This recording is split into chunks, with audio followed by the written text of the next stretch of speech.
I am here to tell you is you can get away with B minus or B plus work and still get the job done. So don't wait until you feel like my resume isn't perfect right now until I have to wait. Figure out how you can get support and say, I'm not going to wait until it's perfect. I'm going to figure out how to get it where it needs to be in order for me to apply for the job. Trying to think of something else, but I think that is what I think about perfectionism.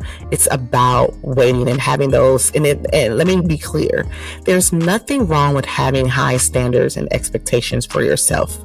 The issue is when you set high standards and expectations for yourself, and they prevent you from making effort, from taking action. There's no point in having high standards for yourself when it prevents you from making a move. So today I wanted to talk about self-sabotage, and I believe it's a very complex issue that stems from a few underlying factors, which we're going to talk about today. And as you hear some of these, I want you to ask yourself, are you creating self-sabotage at work? And the reason why I bring this up is because oftentimes I've heard people say, whether it's myself or whether it's other professionals, talk about why they can't do something. Whether it's like, oh, I can't apply for that job, or I can't start my job search right now, or I can't do this, or I can't do that. And that all is a part of self-sabotage. So my question to you is, have you or are you currently creating self-sabotage at work or in your career? And so let's get into some of the common reasons that I see that people engage in this. The first reason I see is fear of failure. Sometimes, and I don't want to use the word failure, but I'm using it here just for simplicity purposes. But the fear of failure can be overwhelming, and that it leads to self-sabotage, right? This might manifest itself in ways of you procrastinating, or avoiding responsibilities or trying new things. And so let me give you some examples. When I say that it may manifest itself in procrastination, for those individuals who, for example, are procrastinating on, for example, updating their resume because they're like, subconsciously, they don't want to get the no's that they believe that they're going to get in their job search, right? They don't want to start the interviewing process and then not get interviews. They don't want to get interviews and then not get offers. So that fear of failure is just keeping you, is holding you back, in a way that is causing you to procrastinate. Sometimes, so that's if you're a job seeker. If you're currently in a role, and sometimes you may see when I talk about avoiding responsibility, this may show up as you want to take on new projects. You may want to do some new things, but you're afraid of failing and not getting it right on the first try, having to ask for help, having to ask for support, because for some reason you think that you are supposed to just know it all already. And that's not the case, right? You don't have to know it all. If you're looking to take on more responsibility, then it is perfectly okay to say, hey, you know what? I do want to be involved in this project. However, there is a skill set or a gap that I'm going to need to close, or in order to be able to be on said project or to be able to take on said responsibilities. And that's okay, because guess what? If your manager is, hey, I'm very willing to teach you how to do that so that I no longer have to. And the only thing I have to do is train you a couple hours out of the day, or just to look over your work to make sure you don't have any questions, or for us to just meet here and there to make sure, that you're being supported, by all means. So don't be afraid to take on additional responsibilities because you don't want to fail at them. And then the other part is, again, kind of along that same lines, right? And that's trying new things. again, going on to projects, asking to be a support in your current role because you're afraid to try new things. What if that doesn't work? What if I miss the mark? What if? And so a lot of times when we talk about failure, it is about the unknown. It is things that we don't even know. We're stressing about things that have not even happened. What if you get interviews and you don't get an offer? What if that happens? That's okay. But we have to get to a point where we are okay with that, right? So that is number one, fear of failure. Number two is around fear of success. I know, right? Yes. See, people are afraid to succeed. Success can bring about, and you probably ask yourself why, or you're like, I'm not afraid to, I want all the accolades. I want all of the success. But the truth is success can bring on higher expectations, more responsibility, changes in our circle, our social dynamic, which can be intimidating. And so what I mean by that, success can bring on higher expectations because what got you here won't get you there. For example, what got you to, and I'm just making up numbers for sake of making numbers up here, but what got you to 75K in your current role is not going to be the same expectations that are going to be required of you at 150K. There's going to be more responsibility, more expectation, because to whom much is given, much is required. So there's going to be more of you that is required. And sometimes we don't know it, that can be intimidating to us. Again, because it's what if I do get the job making X amount of money? What if I do get the manager position? What if I do get the manager title and then I can't perform?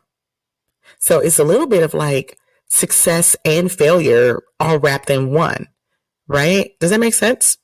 Let me know.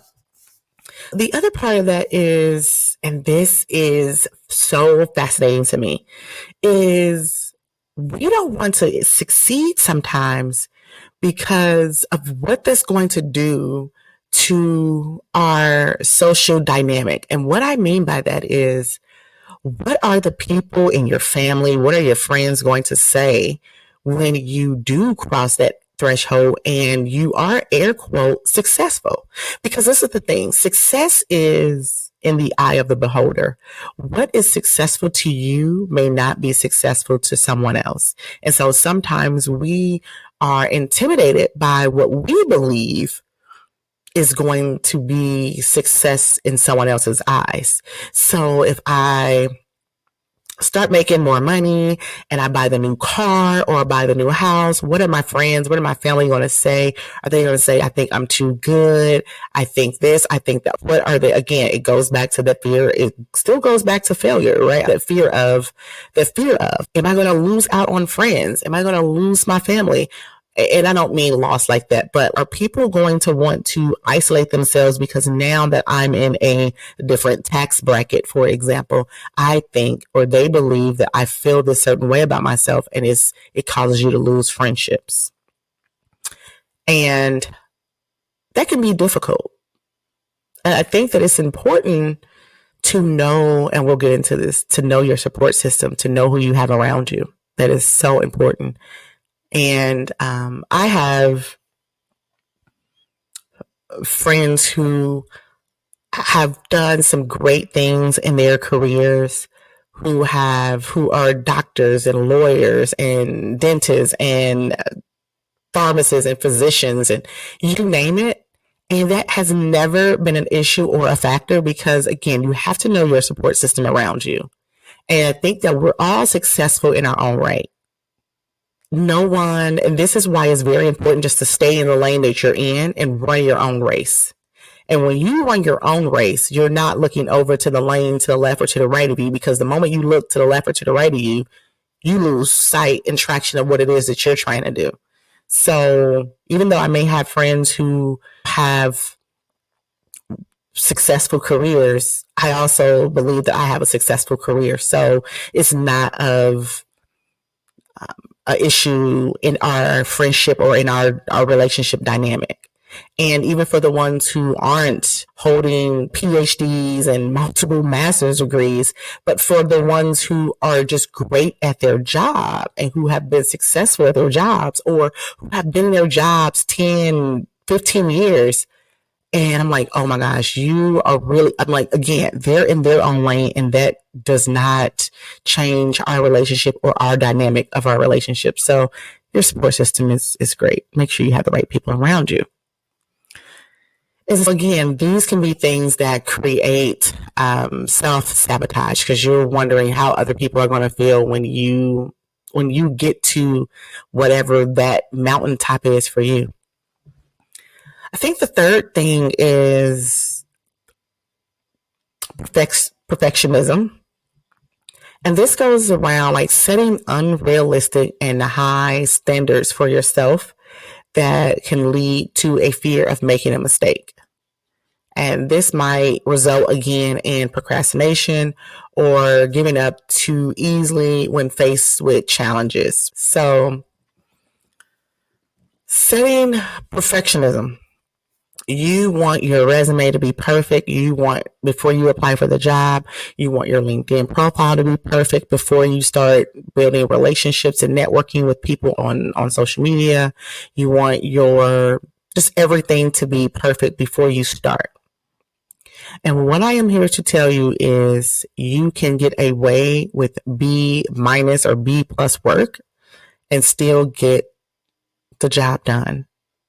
So don't wait until you feel like my resume isn't perfect right now, until I have to wait. Figure out how you can get support and say, I'm not going to wait until it's perfect. I'm going to figure out how to get it where it needs to be in order for me to apply for the job. Trying to think of something else, but I think that is what I think about perfectionism. It's about waiting and having those. And let me be clear: there's nothing wrong with having high standards and expectations for yourself. The issue is when you set high standards and expectations for yourself, and they prevent you from making effort, from taking action. There's no point in having high standards for yourself when it prevents you from making a move. There's no point in having high expectations, but you never execute on the expectation. Let that marinate for a moment.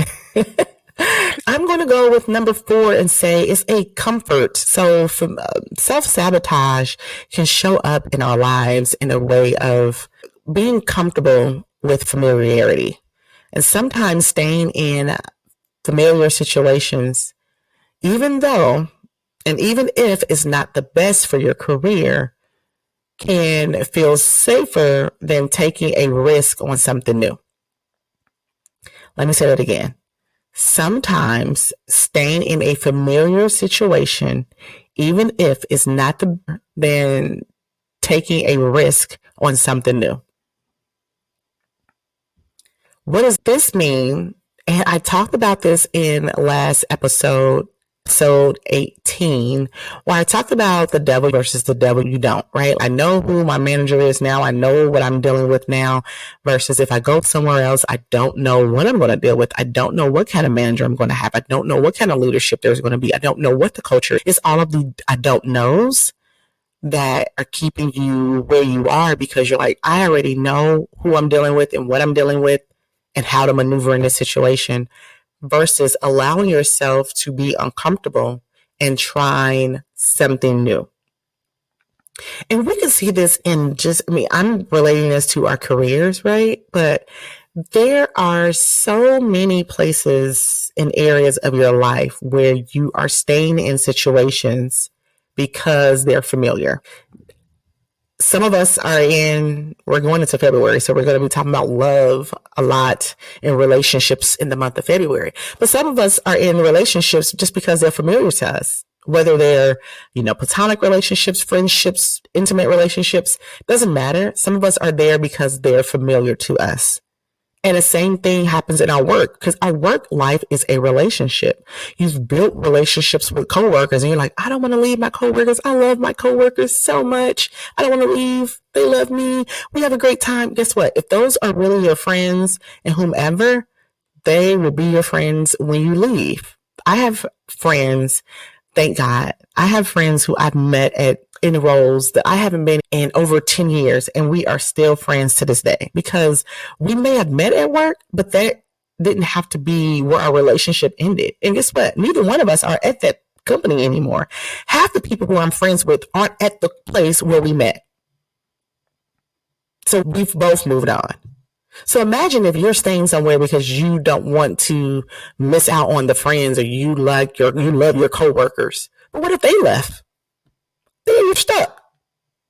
Now you're there and they gone. No. Get comfortable with being uncomfortable. You get to choose your heart. You can stay where you at because it's hard, or you can start looking for something else, and job searching may be hard. It can be simple, but it isn't always easy. It may be hard, but it is simple. It is simple. It's not brain surgery. It's not brain surgery. We're curing cancer. We're finding our careers. We're finding new jobs.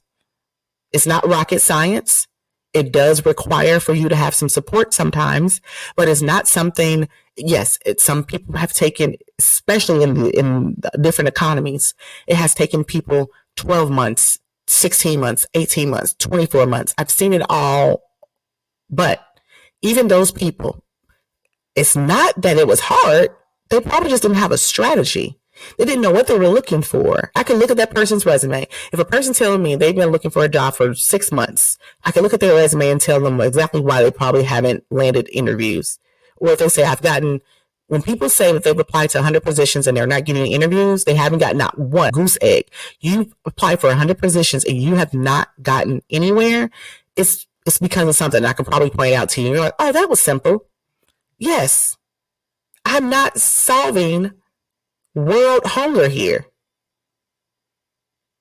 Like, it is simple. It may not be easy, but you have to get comfortable with doing the uncomfortable thing. And maybe for you, you're like, right now, I hear people saying that you have to network. And I use the word build relationships, but people are saying that you have to network. And I'm an introvert and I don't like to network, or I don't want to network. So no one asks you what you like to do. I don't like working out, but I do it because I want the end result. No one asks me that. No, when I go to the gym, my trainer does not say, do you like working out? Do you want to be here today? They already know the answer. No, I don't want to be here, and no, I don't like it. But guess what? They don't care. So no, maybe you don't like meeting strangers on the internet. Guess what? No one cares. People do it. You can do it. You can do hard things. Maybe it is unfamiliar territory that you feel like you're in. But guess what? You are not going to be the first person, and you doggone sure will not be the last person that emails or sends a message to a recruiter asking them for a quick 10 to 15 minute chat. I promise you that. There's probably not one recruiter. If you are a recruiter listening to this, if you have never had someone in your inbox, whether they're sending you your resume, and you're like, why do people send me their resumes? If you are a recruiter and it is on your LinkedIn profile, if you've never had someone randomly reach out to you, please let me know. I would love to talk to you. So it's normal is my thing. So just because you feel like it's taking you outside of your comfort zone does not mean that it's not territory that other people have been in. So take the risk, do something new. If you've always just applied for jobs online, all you do is go to job boards and you just click the easy button because that's familiar to you and that is comfortable to you. Try another approach. Try one that's unfamiliar to you. Try one that makes you want to gag.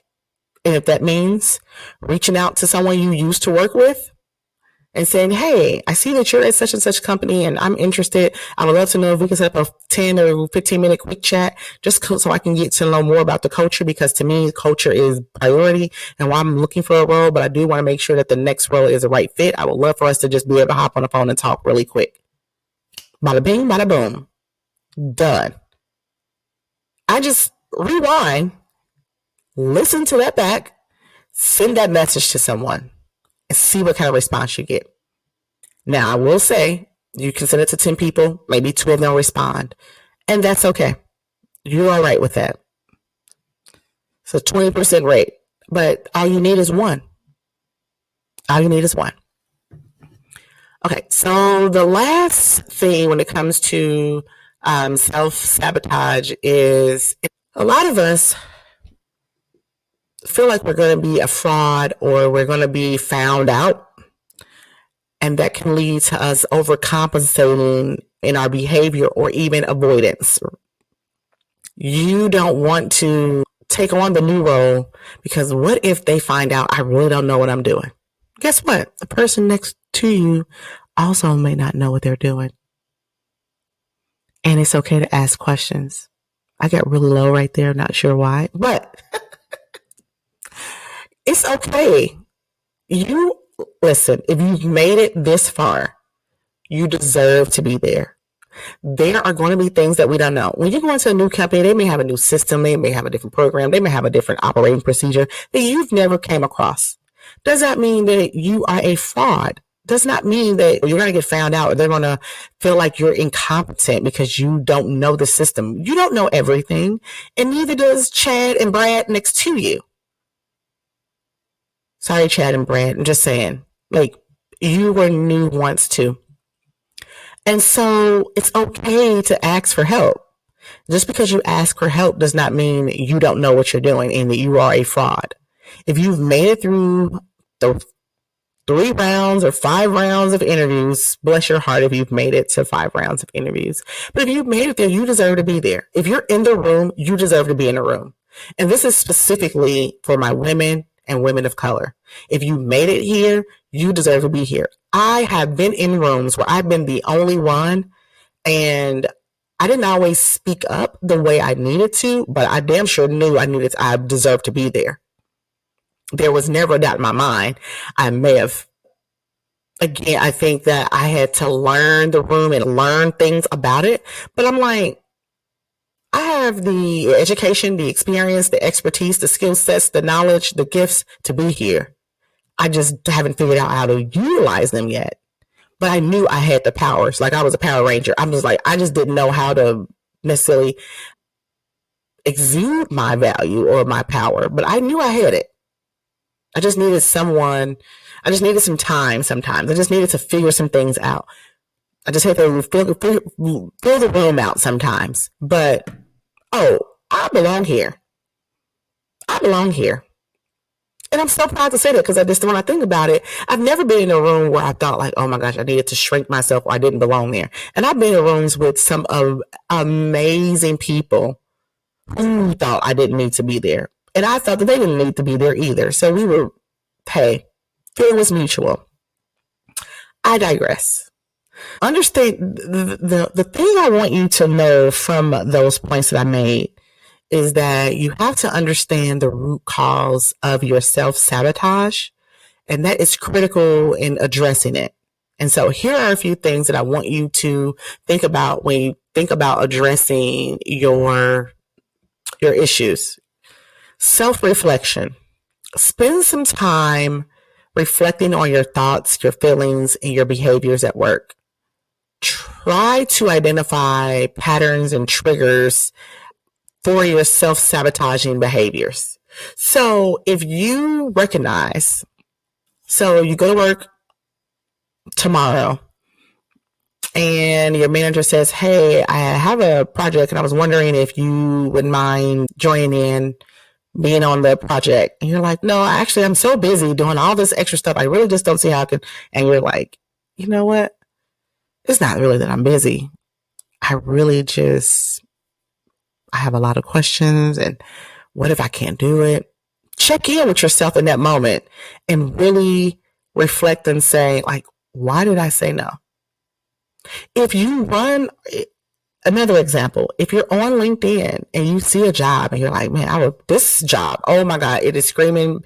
It has my name written all over it. I would jam in this role. This is me. This is for me. And you're like, but my resume is not perfect or my resume is not updated. Guess what? You can just update your resume. So check in with yourself when you see those things where you're like, why did I not apply for that position? And what's crazy is you go back and see the position and you see who got the position and then you look at their LinkedIn profile and you're like, I know I could have did this job. Look at my experience. I know I could have. If I would have had an interview, I would have got the job. Woulda, coulda, shoulda. Right? There are a lot of people who are over in the cemetery screaming woulda, coulda, shoulda, because we die with regret. And I don't want you to leave here with regret, right? I regretted not being able to utilize, not from I regret that I didn't get the position, but I regret that I didn't get to utilize my full potential.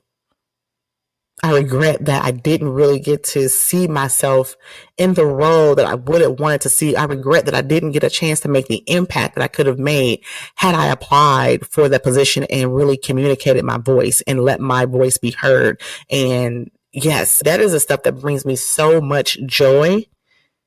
Being like, my voice was heard in that room. And we're changing this process. We're changing this policy. We're changing this procedure. We're implementing this process because I had a voice, because I had a say so. And when we shrink ourselves because of imposter syndrome, because of fear of success, because of fear of failure, then guess what? There is someone else who doesn't get an opportunity because we never spoke up.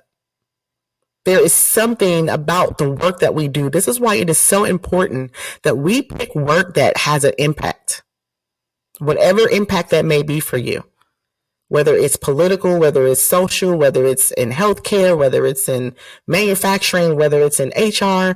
It doesn't matter whether it's in marketing, whether it's in social media, whether it's in tech, but we can go on and on. Jobs exist and they all have an impact in this humongous world that we live in. What is going to be your impact? So when you decide to say no to something, or when you decide to let fear come in, do that self-reflection and tap into your heart. Close your eyes, put your hands on your chest, let your feet touch the ground, and really feel yourself in that moment, and really understand and tap into that voice and say, why? What am I afraid of? And let that voice talk back to you. You will get an answer. You may not like the answer, but you'll get an answer. The second thing that I want you to do when it comes to addressing your self-sabotage is asking for feedback. Sometimes it's hard for us to see our own blind spots. And asking for feedback from a trusted colleague, a mentor, a coach. This is why coaching is so important.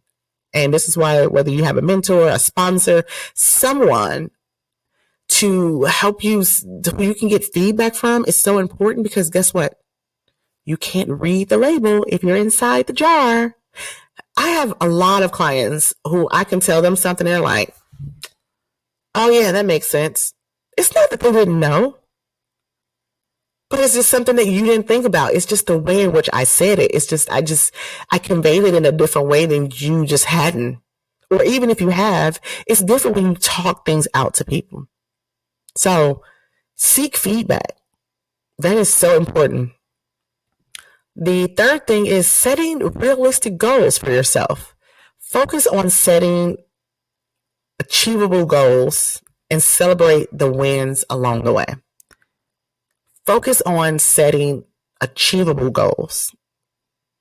And so when we talk about being in rooms that you're not in, when you're like, I just graduated college and I want to be the VP, let's set a realistic goal. How about we go to the specialist role first?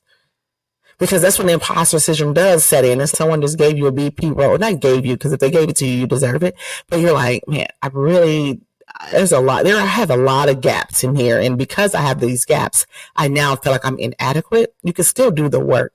But when you set realistic goals and say, I'm going to go into this role here, and then I'm going to set a realistic goal and be in this role for 2 years before I do X, Y, and Z. When you have a clear path, and our paths don't always go the way that we want them to, but we know what our end goal is right now, because again, like I talked about last week, your professional goals and your personal goals don't always align. So things may change. Right now, you may think you want to be the chief executive officer of a Fortune 500 company. And then once you start growing your family, or you decide you want to live a particular lifestyle, being in a executive leadership role just may not be the thing that suits you for the moment in time you are where you are in your life. And that's okay.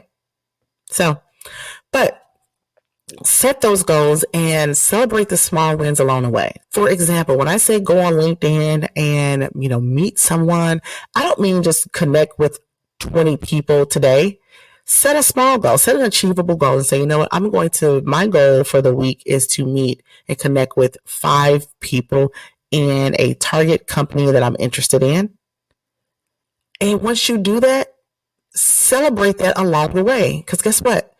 Once you celebrate yourself, celebration is so important.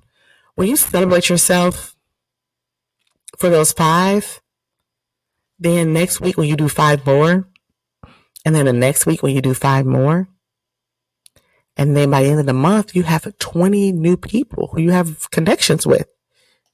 Now multiply that 20 by 12.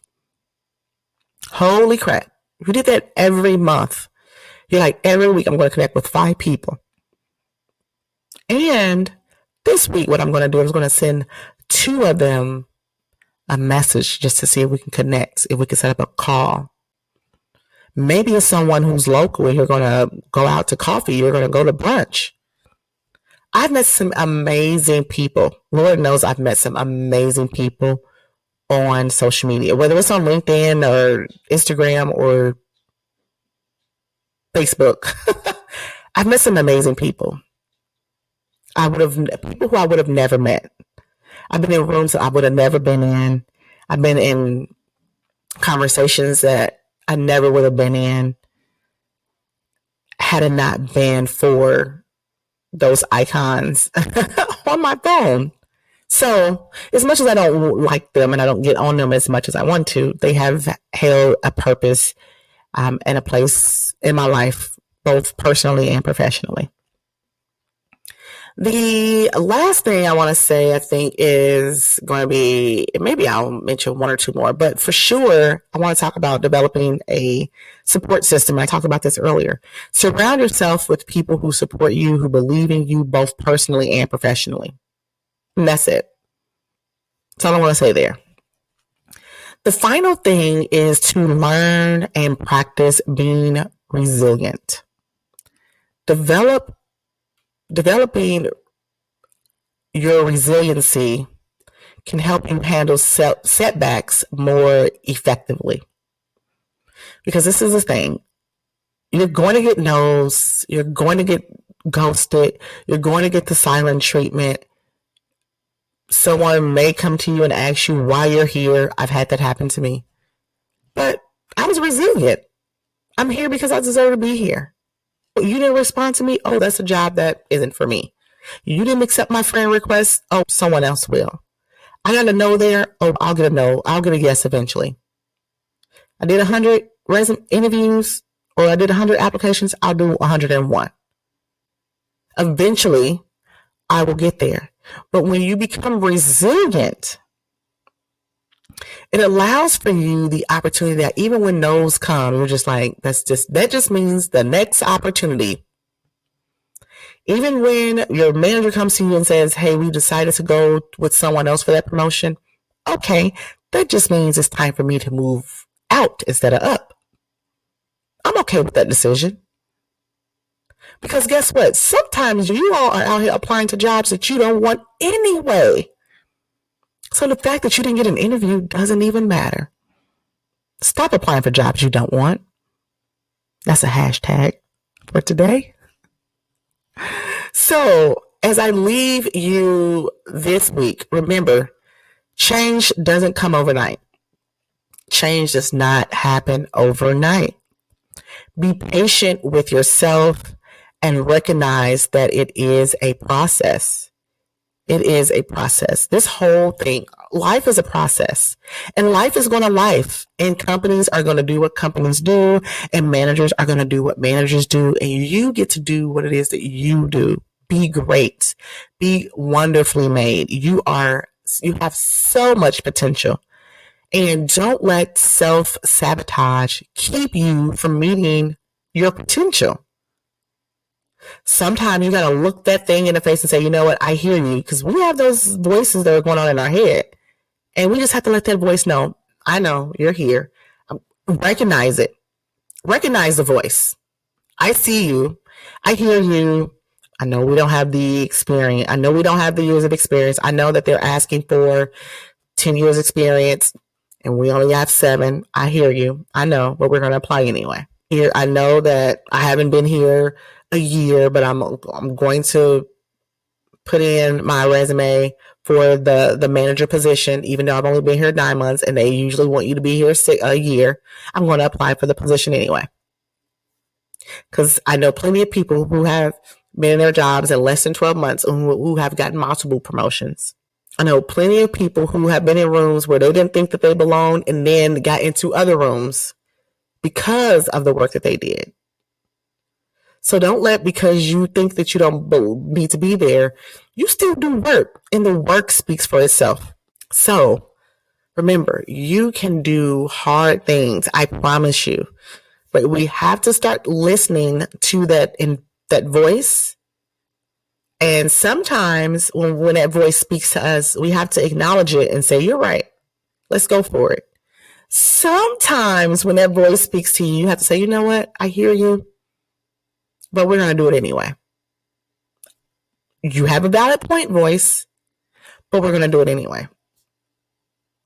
You have to discern at what point you listen to your brain, because your brain will brain.